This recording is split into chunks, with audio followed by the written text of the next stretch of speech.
மத்தேயு எழுதிய நற்செய்தியில் இருந்து வாசகம்.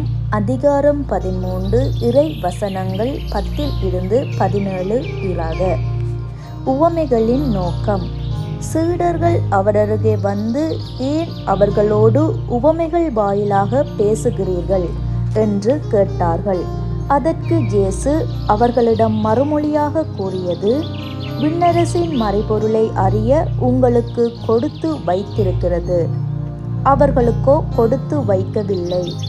உள்ளவருக்கு கொடுக்கப்படும், அவர் நிறைவாக பெறுவர். மாறாக இல்லாதவரிடமிருந்து உள்ளதும் எடுக்கப்படும். அவர்கள் கண்டும் காண்பதில்லை, கேட்டும் கேட்பதில்லை, புரிந்து கொள்வதும் இல்லை. இதனால் தான் நான் அவர்களோடு உவமைகள் வாயிலாக பேசுகிறேன். இவ்வாறு எசாயாவின் பின்வரும் இறைவாக்கு அவர்களிடம் நிறைவேறுகிறது. நீங்கள் உங்கள் காதால் தொடர்ந்து கேட்டும் கருத்தில் கொள்வதில்லை, உங்கள் கண்களால் பார்த்து கொண்டே இருந்தும் உணர்வது இல்லை.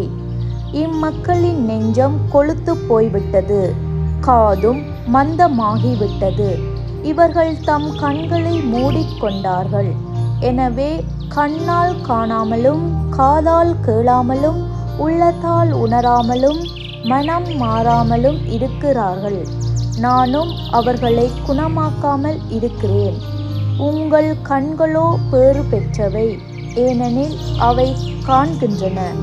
உங்கள் காதுகளும் பேறு பெற்றவை, ஏனெனில் அவை கேட்கின்றன.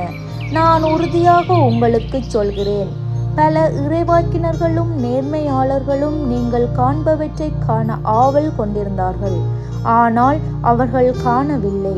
நீங்கள் கேட்பவற்றை கேட்க விரும்புகின்றார்கள், ஆனால் அவர்கள் கேட்கவில்லை. இது வாழ்வு தரும் இயேசு கிறிஸ்துவின் நற்செய்தி. கிறிஸ்துவே உமக்கு புகழ்.